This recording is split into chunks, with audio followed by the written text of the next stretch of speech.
Bonjour à tous, j'espère que vous allez excellemment bien. Jour 25 de compétition, on va revenir un petit peu sur ce qui s'est passé. Alors je m'excuse, la vidéo arrive avec du retard. J'avais oublié de vous prévenir hier, je m'en suis aperçu pendant la nuit, et puis bon, après c'était un petit peu tard, que la vidéo arrivera avec du retard. Voilà, quelquefois j'ai des impondérables le matin, donc ce qui fait que je peux pas faire la vidéo le matin. Les fois d'avant je vous avais prévenu, là j'ai oublié de vous prévenir, donc je m'en excuse. On va revenir un petit peu sur tout ce qui s'est passé sur les 24, un peu plus, on va dire. La trentaine d'heures qui s'est déroulée depuis notre dernière vidéo. On va revenir un petit peu sur ce qui s'est passé. Un abandon, on en parlera. Et puis on parlera également des concurrents qui ont eu des problèmes pendant la nuit et des conditions de vie à bord qui sont extrêmement difficiles en ce moment, notamment pour Benjamin Dutreux, Romain Attanasio. Mais ça va pas mieux non plus pour Clarisse Kremer, notamment. N'hésitez pas à vous abonner à la chaîne, à réagir dans les commentaires, à mettre un pouce bleu, à partager la vidéo sur les réseaux sociaux, notamment auprès de vos proches. Vous pensez que ça peut les intéresser? Dans les commentaires, n'hésitez pas à me dire qui vous a plu, qui vous a déçu. Quand vous vous abonnez à la chaîne, vous pouvez rajouter la petite cloche. Comme ça, vous êtes au courant des dernières vidéos qui sortent sur la chaîne, notamment biathlon. Demain, il y aura le débrief du sprint homme, sprint dame samedi, les mass start dimanche ou lundi. On verra à l'heure où on fera la vidéo, mais voilà, il y aura des débriefs. Là, va falloir que j'enregistre vraiment les top 10 parce que là je suis vraiment à la bourre, donc il faut que j'accélère le rythme également de ce côté là. Ils sont écrits mais ils sont pas encore tous du tout enregistrés et ni montés, donc là il va falloir que j'accélère le rythme d'ici le 31 décembre. Puis j'aimerais bien faire une vidéo également de points sur les transferts, parce qu'il y a eu quand même pas mal d'annonces, notamment un certain Tom Pidcock.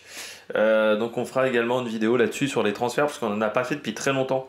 Donc là voilà, il y a des informations à donner, donc je pense que ça sera une vidéo très longue, mais voilà, une vidéo sur les transferts du côté du cyclisme. Bon, si vous voulez soutenir mon travail de solution, soit vous faites un super thanks, ça c'est le premier moyen, ça c'est seulement si vous en avez les moyens, et puis deuxième solution c'est d'activer la petite cloche, comme ça vous êtes au courant des dernières vidéos qui sortent sur la chaîne, et dès que vous cliquez sur une miniature sur une notification, et bien plus les vidéos sont mises en avant par YouTube, notamment quand quelquefois il y a des horaires décalés ou quand il y a 2 ou 3 vidéos dans la même journée, ce qui peut arriver sur la chaîne assez souvent, donc ce qui peut faire que vous ayez du mal à avoir les vidéos, à avoir les notifications aussi, donc n'hésitez pas de temps en temps à faire un petit tour sur la page d'accueil de la chaîne si vous avez raté potentiellement une vidéo.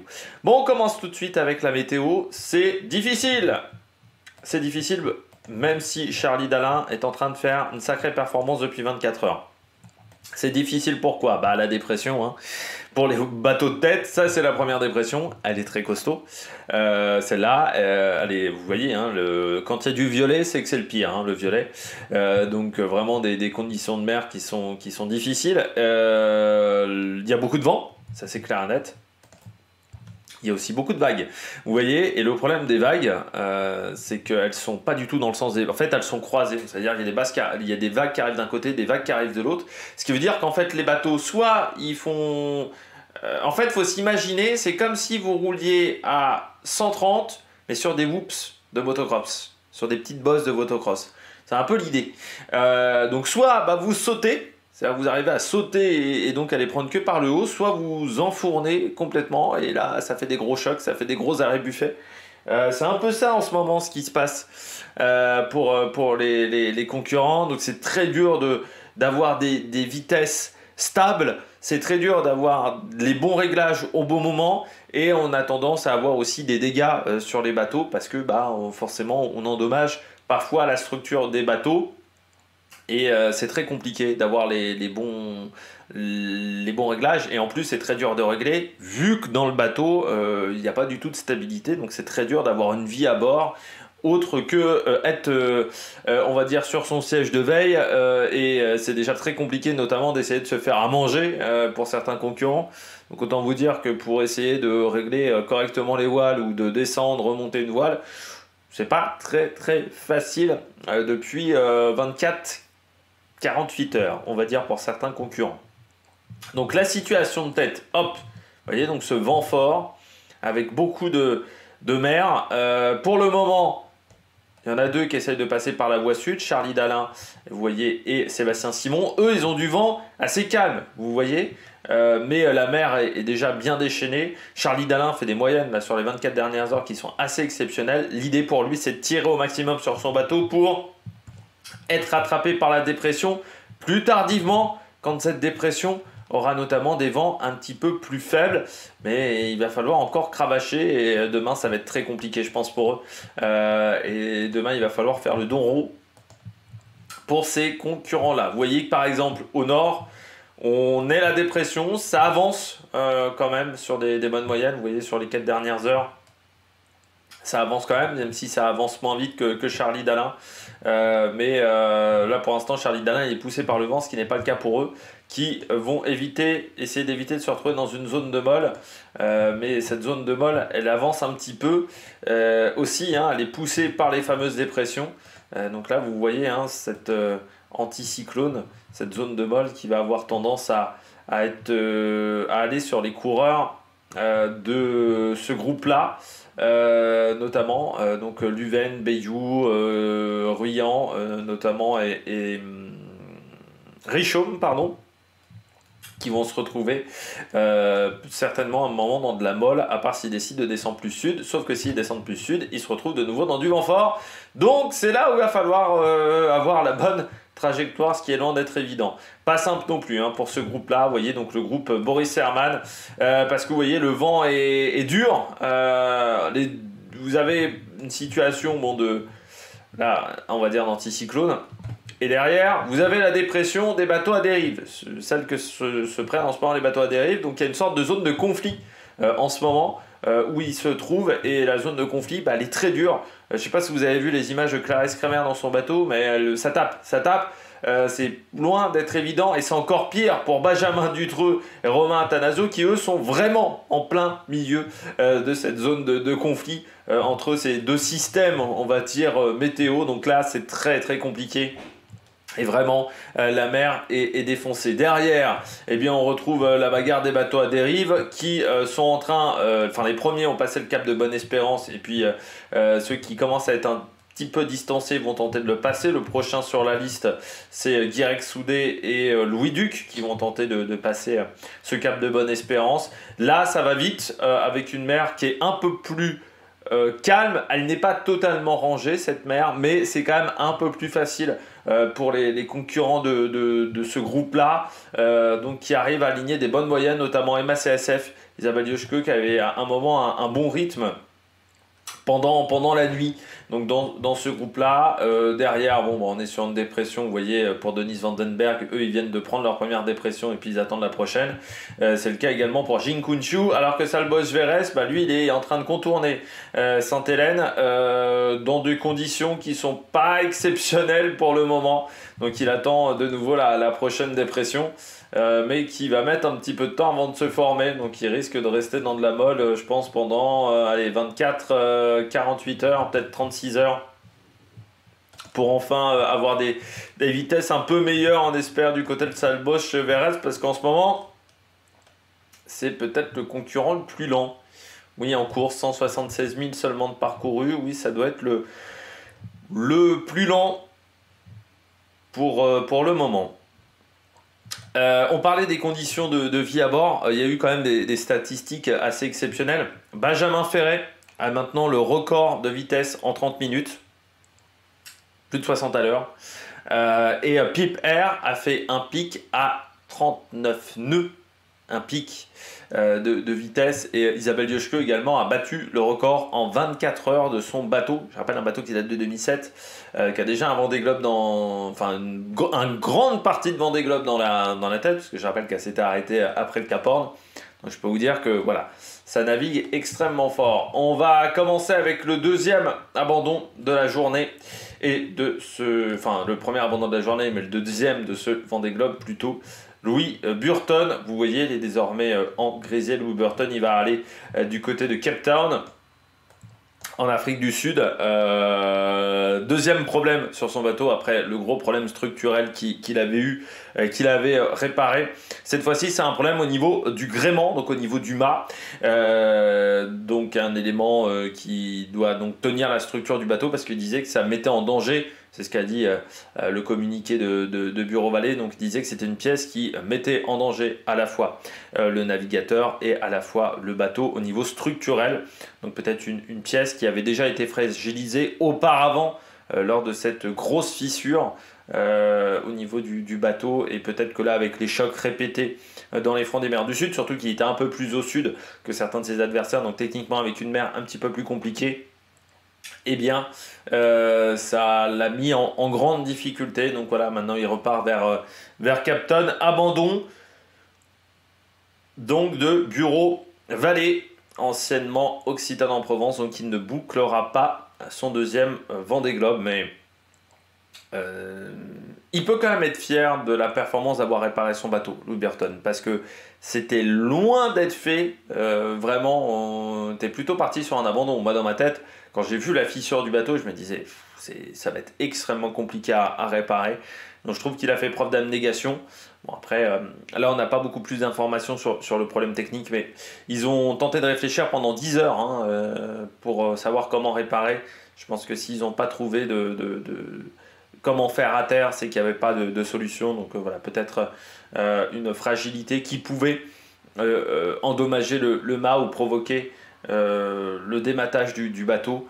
Et avec déjà les premiers soucis structurels qu'il a eu sur son bateau, encore une fois, au niveau du poteau noir, ça aurait été compliqué. C'est dommage parce qu'en début de course, le bateau était rapide, jusque voilà, dans la zone de molle du poteau noir, où là, les problèmes ont commencé à arriver pour Louis Burton. Et voilà, sa course s'arrête net en ce 5 décembre. Enfin, c'était même plutôt le 4 pour lui. Les autres concurrents, pour le moment, eh bien, on va commencer avec les concurrents de tête déjà. Et on va commencer avec Sam Goodchild. Sam Goodchild 7ème toujours avec son bateau à côté de Yannick Bestaven. Vous voyez qu'Yannick Bestaven est d'à peu près dans les mêmes moyennes. Il allait une chouille plus vite. Paul Meillat, lui, va bien plus vite qu'eux. Eh bien, Sam Goodchild, qui hier a eu un problème au niveau de son safran tribord qu'il a dû réparer. Il avait un problème sur l'axe qui maintient en bas le safran tribord. Donc le safran tribord, il a un gros pic, enfin le safran, il est maintenu en haut au niveau du bateau, et on le retient en bas, comme ça fait hop, hop, le safran. Voilà. Sur cet axe-là, il fait comme ça le safran. Sinon, il se baladerait comme ça, ou il serait à l'intérieur du bateau. Donc, pour qu'il tienne à peu près droit, il y a un axe ici qui permet de faire hop, hop du côté du safran. Et donc, c'est cet axe-là, ce qui maintient à la coque du bateau, qui a cassé du côté de Sam Goodchild, qui a réussi à réparer. Parce que ça veut dire que sinon son safran était quasiment inutilisable. Donc il a réussi à réparer. Donc c'est reparti, vous voyez, avec une très belle vitesse pour le moment. On continue avec Clarisse Kremer. Problème pour Clarisse Kremer. Problème au niveau d'un foil. Elle a un support de foil.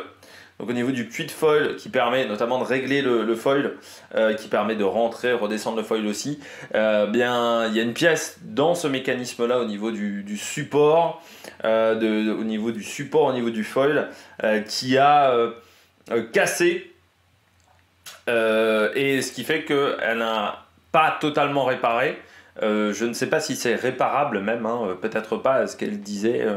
Je pense qu'elle a des doutes sur la capacité de réparer. Donc elle a un foil, certes, mais désormais elle a un foil qui n'est plus réglable. C'est-à-dire qu'elle ne peut plus vraiment le bouger de sens, d'angle d'incidence notamment.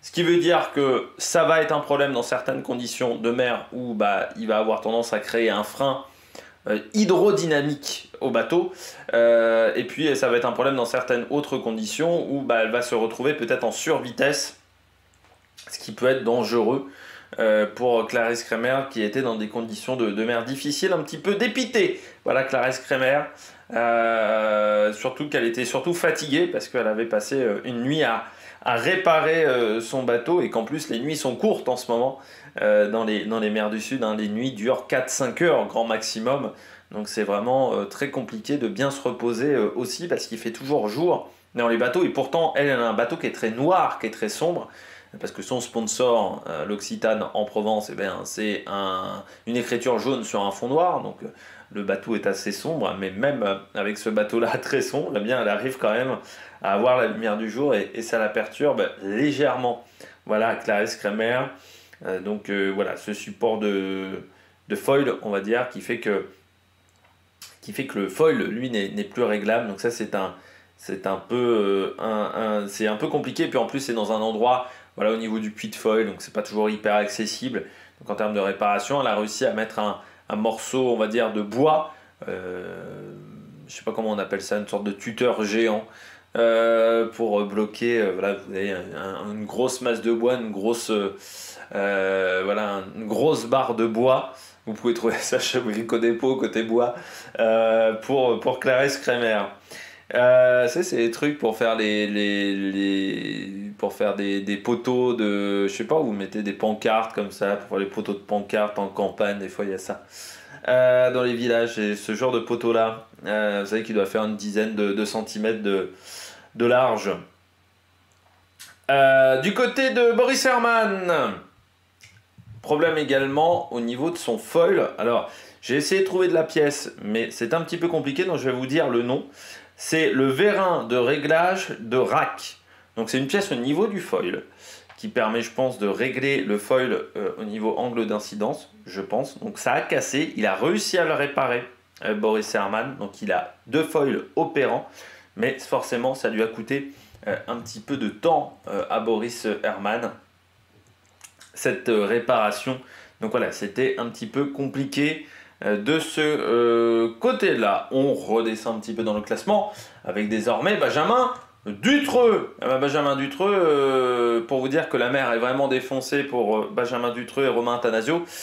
C'est Romain Attanasio même qui l'a annoncé dans sa vidéo, c'est que Benjamin Dutreux a cassé sa banette. Il faut savoir qu'en fait, il y a tellement de bosses sur leur chemin, on va dire, c'est tellement cabossé au niveau de la route que il a sauté, on va dire, un petit peu trop sur sa banette, et que quelqu'un de 75-80 kg qui saute comme ça, peut-être à 1 mètre de hauteur, au bout d'un moment, une banette, c'est quand même pas un truc, c'est pas un matelas de 20 cm de long, de large. Donc voilà, c'est pas des lattes, et essayez de sauter en plus, si vous faites 80 kg sur un lit avec des lattes, vous allez voir, il y a certains lits qui vont pas vraiment apprécier. Et là, c'est ce qui s'est passé pour Benjamin Dutreux, donc il a pété une de ses 2 bannettes. Donc voilà, c'est toujours un petit peu problématique. Après, c'est peut-être quelque chose qu'il va réussir à réparer un petit peu plus tard, quand les conditions de vent seront un petit peu plus faibles. Pip Air, qui hier avait eu pas mal de problèmes, notamment au niveau de sa quille, du côté de Pip Air, c'était le problème principal, et puis un problème de Genneker. Eh bien, elle a réussi à tout réparer, Pip Air. Donc voilà, plus de soucis du côté de la concurrente britannique qui a réparé ces problèmes. Le problème de qui? Problème de Genneker qu'on avait signalé hier, parce qu'hier elle n'avait pas totalement, intégralement tout réparé. Voilà. Et puis petit souci pour Fabrice Amédéo. Fabrice Amédéo qui est un petit peu plus à l'arrière de la flotte. Il a eu un petit souci. En fait, ses amis dans le bateau, ils lui avaient acheté un calendrier de l'Avent saucisson. Il y en a plusieurs qui sont sortis, des calendriers de l'Avent saucisson, sauf que certains ont été rappelés pour cause de bactéries. Alors, je ne sais plus si c'était pas la listeria, enfin voilà, il y avait des bactéries à l'intérieur des saucissons. Fabrice Amédéo a eu le malheur d'apprendre que c'était le sien qui était parmi ceux incriminés. Il n'avait pas le bon numéro de série. Donc Fabrice Amédéo a un calendrier de l'Avent, mais qu'il ne peut pas ouvrir. Enfin, qu'il peut ouvrir, mais qu'il ne peut pas manger. À cause des bactéries à l'intérieur de ces saucissons. Alors après, il peut tenter de prendre le risque. Mais bon, Dennis Vandenberg a déjà réussi à faire une intoxication alimentaire. Donc ça serait con d'avoir un deuxième concurrent sur ce Vendée Globe qui réussisse à avoir une intoxication alimentaire. Et puis on termine avec un dernier problème pour Kojiro Shiraishi. Kojiro. Notre ami japonais, sa course continue hein, pour le moment, hein, il fait sa petite vie, on va dire Kojiro Shiraishi, il est à la porte du top 30, un petit peu distancé désormais par Alan Roura et Arnaud Boissière. C'est l'avant-dernier concurrent avec un foil derrière, il est devant Jin Kunchu, le chinois, et le chinois qui prenait un gros petit déjeuner ce matin, avec notamment du riz, culture asiatique, hein, mais rajouter une sauce pimentée à son riz. Et ça doit être compliqué parce qu'en plus le riz, je sais pas comment il le fait cuire. Si c'est du riz classique, il a emmené un sac de riz, 2 sacs de riz, je ne sais pas, ou si c'est du riz déjà pré-cuit, mais ça doit être compliqué parce que les Japonais notamment et les Chinois disent toujours hein, que la manière dont on cuit le riz, notamment en France, c'est une catastrophe. Mais du côté donc du concurrent chinois, voilà, il montrait son petit déjeuner qui n'a rien à voir avec un petit déjeuner à l'européenne. Et donc Kojiro, lui, il a eu un petit problème, Kojiro. Alors déjà, la vie à bord, il disait c'était un petit peu compliqué, même s'il avait une situation qui était un petit peu plus calme, notamment qu'à Benjamin Dutreux et qu'à Romain Attanasio. Mais il y a des vagues qui passe sur le pont du bateau. On le voit notamment sur la vidéo de Sam Gutschei du jour, où vous voyez énormément d'eau sur le pont à certains moments. Et Kojiro Shiraishi, le problème c'est qu'il y a de l'eau qui est rentrée dans le cockpit, là où il fait ses manœuvres, mais également à l'intérieur du bateau, ce qui fait que ça a un peu humidifié certains éléments de son bateau. Donc voilà, c'est toujours compliqué dans ces situations de mer, et c'est pour ça que vous comprenez que les bateaux de génération 2024 sont quasiment entièrement fermés, même le bateau de Jean Le Cam notamment est très fermé parce que bah, voilà, les vagues qui vous passent au-dessus, c'est très compliqué. Et le premier à avoir eu l'idée d'avoir un bateau un peu plus fermé que les autres, c'était Michel Desjoyaux avec Foncia 2008-2009, avec cette fameuse casquette qui réglable. C'est-à-dire que c'est une casquette que vous pouviez avoir en totalement découvert ou en fermé. Alors par rapport au bateau d'aujourd'hui, en termes de protection, c'était que dalle. Mais c'était le premier à avoir eu cette idée-là de casquette. Son Michel Desjoyaux, il a eu quand même pas mal d'idées au niveau de la voile et notamment de la voile en classe IMOCA pour améliorer la vitesse des bateaux. Michel Desjoyaux. Et je rappelle que Michel Desjoyaux, qui était dans le projet également François Gabard avec Massif, quand François Gabard remporte son Vendée Globe. Également, lui qui a remporté, on rappelle, 2 Vendée Globe, 2000, celui de l'année 2000, de fin 2000-2001 et 2008-2009. Bon, on regarde tout de suite les concurrents de tête. Et énorme performance en ce moment de Charlie Dalin. Charlie Dalin qui a parcouru 486 000 en 24 heures. Vous voyez là, dans ce trou-là de la dépression à côté des Kerguelen, qui n'a pas fait de vidéo pour montrer l'état des bateaux de Charlie Dalin et de Sébastien Simon, parce que vous voyez que les conditions de mer sont un petit peu compliquées, parce que je rappelle, les îles Kerguelen appartiennent à la France. Donc vous avez la marine qui est présente au niveau des Kerguelen. Il y a un bâtiment de la marine et parfois par hélicoptère. On avait notamment l'année d'Armel Lecléache, Alex Thompson était passé à côté des Kerguelen et avait eu le droit à un petit hélicoptère qui était passé au-dessus d'eux pendant quelques minutes pour les suivre, pour filmer. Et c'était assez marrant de voir ces images-là en pleine mer, ce qui étaient des images qu'on n'avait jamais vues de bateaux en course à ce moment-là. Donc du côté de Charlie Dalin, vous voyez des moyennes exceptionnelles, 93 000 sur 4 heures, et surtout l'écart avec Sébastien Simon qui s'agrandit. On a quasiment 90 000 d'écart sur la même trajectoire, alors qu'hier, si on reprend à 11 heures, eh bien c'était 45. Il a doublé son avance en un peu plus de 24 heures. Et vous voyez, ça s'est surtout fait là dans le vent très fort, où il arrive à aller aussi vite que la dépression pour le moment. Mais ça va être une grosse bagarre désormais dans les heures à venir, parce que la dépression va commencer à lui passer dessus. Et je pense que... Alors il n'a pas fait de vidéo, mais je pense que c'est pas possible de faire des vidéos tellement les conditions doivent être extrêmement périlleuse et compliquée. Sébastien Simon deuxième avec groupe Dubreuil, Air Caraïbes pour les 2 sponsors, et bien 452 000 de parcourus, c'est-à-dire voilà encore une fois 50 de moins, même si la vitesse sur les 4 dernières heures est assez proche. Là encore l'objectif est de cravacher un maximum, d'aller vers l'est au maximum de ce qu'ils peuvent pour tenter d'avoir la dépression peut-être un peu plus tardivement et un peu plus calme, cette dépression.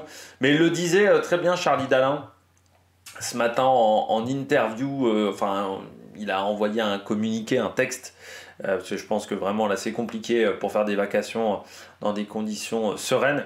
Charlie Dalin il disait on pensait que la stratégie vers le sud serait un peu plus intéressante et en fait il se retrouvait hier dans de la molle. Et dans les premiers fichiers météo, la molle ne devait pas être aussi forte. Ils se sont retrouvés dans de la molle qui était très forte, donc ça les a un petit peu ralentis et pensaient pouvoir s'échapper par l'est et que la dépression les traverse sans trop de problèmes. Et au final, la dépression va les traverser avec des conditions de vent assez fortes.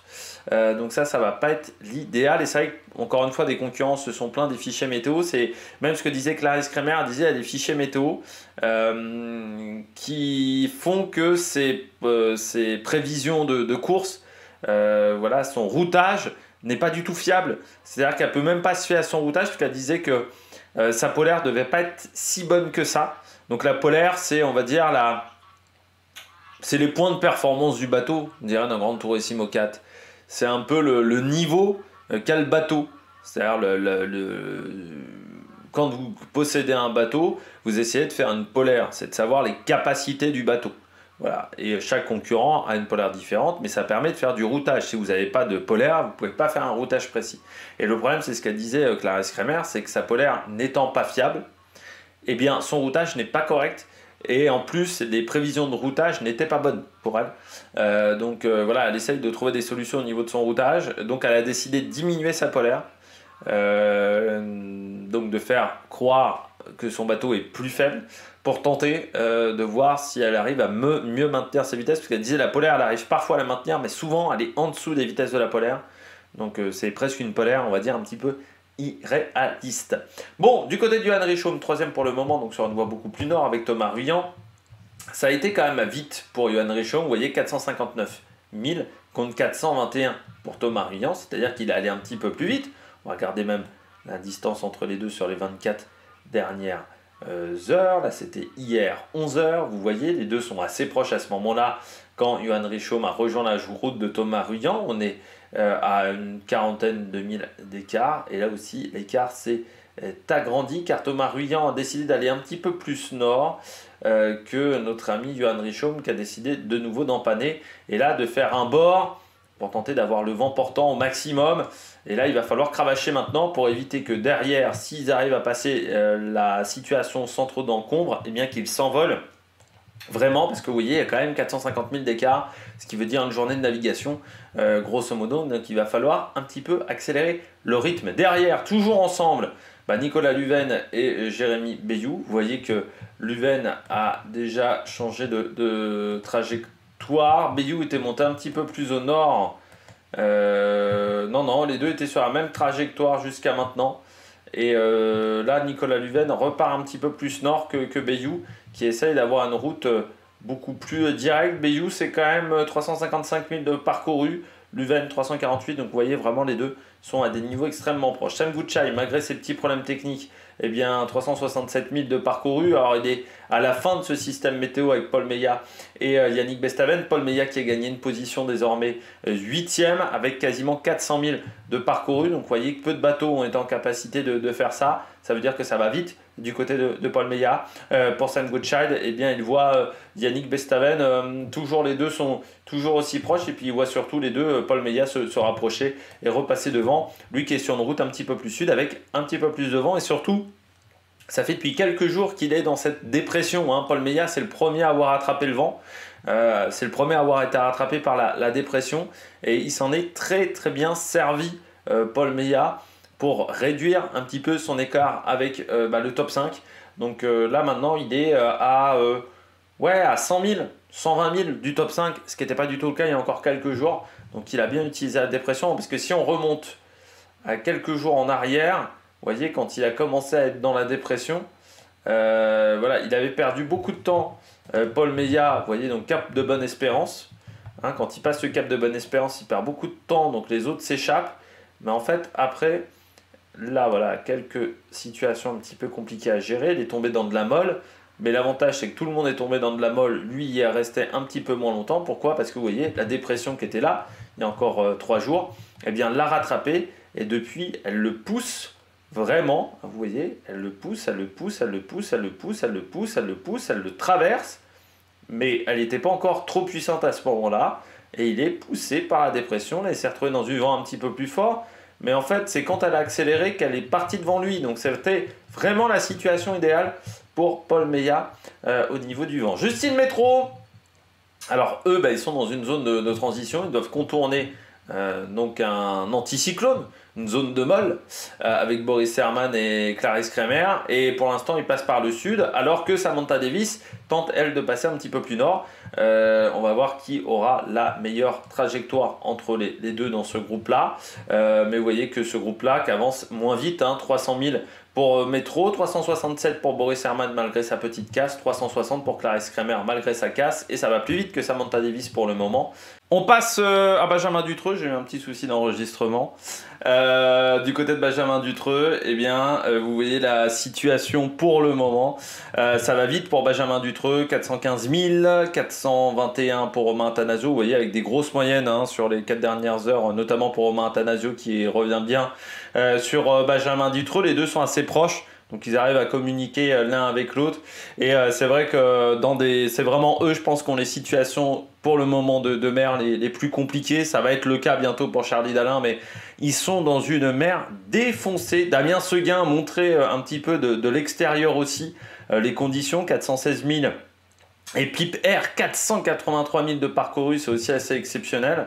Ça s'est un peu calmé depuis, mais Damien Seguin, il a dit à un moment, il a ralenti un peu le bateau. Il n'arrivait pas à le ralentir. C'est-à-dire que la mer est tellement défoncée que c'est très compliqué de ralentir les bateaux. Vous savez, parce que plus on ralentit, on va dire, plus on prend de sécurité. C'est très très compliqué, il disait. Et on entend les bruits des chocs. Vous regardez la vidéo de Romain Attanasio, vous regardez la vidéo de Damien Seguin, vous entendez le bruit des chocs, c'est-à-dire le bruit du bateau qui fait prrr. Et quand vous entendez ce prrr, c'est quand il l'enfourne complètement. Et à chaque fois que ça se répète, et vous voyez qu'avec Romain Attanasio, ça se répète peut-être 20 toutes les 20 secondes, 30 secondes. Donc vous avez ce choc, c'est une décélération. Ça se ressent pas trop à la caméra, c'est une décélération. C'est quand il fait un planté, voilà, le bateau. C'est quand vous entendez sur la vidéo de Clarisse Kremer également, c'est le prrr.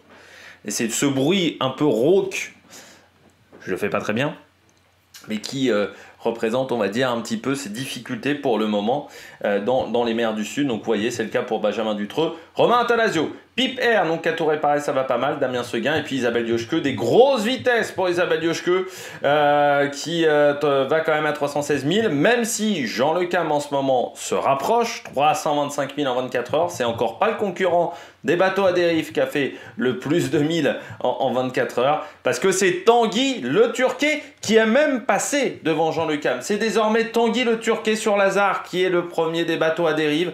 Il cravache depuis qu'il est rentré dans les mers du Sud. Il a les bonnes voiles. Le bateau se comporte bien. Pourtant, c'est un bisu. Il le disait. Bon, j'ai jamais été dans les mers du Sud, mais je m'y sens bien pour le moment. Alors, c'est un peu une découverte express. Il disait, mais je m'y sens bien pour le moment, Tanguy le Turquet. Et il cravache pour le moment. Et il est revenu en tête des bateaux à dérive droite. Je peux vous dire que c'est fort parce que Lazare, c'est pas le budget de Jean Le Cam non plus. C'est un budget qui est vraiment rikiki, le budget de Lazare. Il faut savoir que il y a quasiment toute la famille le Turquet qui est impliquée dans le projet.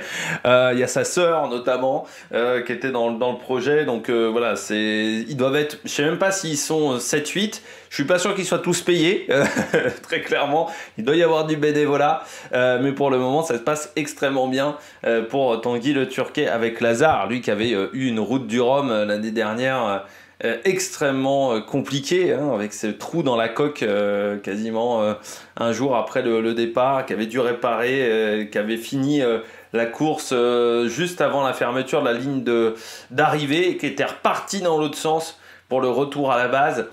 Après seulement 4 heures entre les deux courses, je crois qu'il y avait eu 4 heures ou 5 heures entre les deux courses, donc lui avait fait l'aller-retour rapidement et j'avais dit, vu les vitesses qu'il avait au retour à la base, j'avais dit, il va falloir faire attention à lui sur le Vendée, je crois me rappeler à l'époque, parce qu'il m'avait vraiment impressionné sur ses vitesses. Eh bien, c'est totalement le cas pour le moment avec ce bateau Lazare devant Jean Le Cam. Vous voyez Alan Roura, mais il va quand même plus vite qu'Alan Roura. Et pourtant, Alan Roura, là, il est à 364 000. Il disait Alan Roura qu'il a plutôt, lui, s'en est plutôt bien sorti dans le front, dans cette dépression. Il disait, ça a été costaud, mais raisonnable.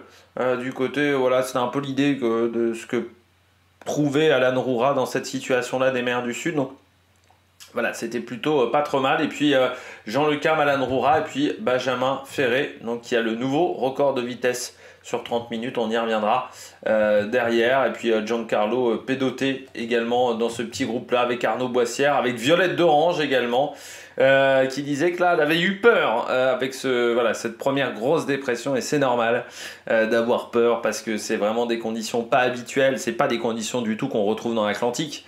Ces conditions d'énormes fronts. Voilà, et Violette d'Orange, bah, c'est quand même une fille qui a fait surtout de l'Atlantique Nord pour le moment dans sa carrière. Et c'est vrai que ces fronts-là sont toujours très atypiques. Elle disait, là, ouais, j'ai eu un petit peu peur quand même, et c'est normal, mais la peur est importante, je pense, pour pas faire des bêtises, pour pas non plus partir dans un extrême de trop cravacher sur le bateau et ensuite avoir de la casse. Je pense que c'est important d'avoir de la peur. Donc, et puis c'est normal aussi, elle a 25 ans, même pas, elle a 23 ans, Violette d'Orange, je sais plus c'est quoi son âge, Violette d'Orange, donc forcément elle est toute jeune. Donc là, c'est des conditions qui sont quand même dures. Dures pour les navigateurs jeunes. Alan Roura avait vécu la même chose. Je me souviens lors de son premier Vendée Globe, parce qu'il avait fait son Vendée Globe à 23 ou 24 ans aussi, très jeune. À l'époque, Alan Roura. Louis Duc, tiens, toujours très au sud avec Guirec Soudé. Eux, ça avance aussi, 360 000 et 375, c'est pas mal. Mais vous voyez que l'écart grandit par rapport à Jean Le Cam. Jean Le Cam et Tanguy Le Turquet. Tanguy Le Turquet, c'est 2262 contre 2345. Donc oui, il y a un... quoique non. Ouais, il y a encore moins de 100 000. Oui, entre les deux. Non, je pensais qu'ils étaient plus loin.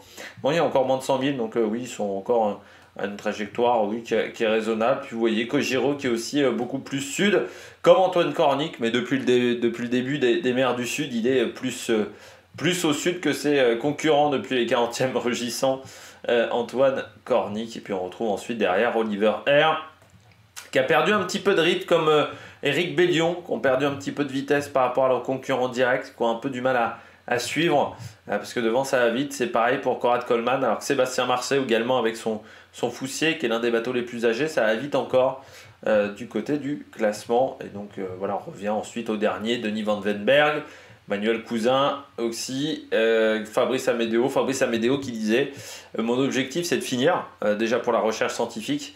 Et Fabrice Amédéo disait moi j'aborde ce Vendée Globe comme un marathonien.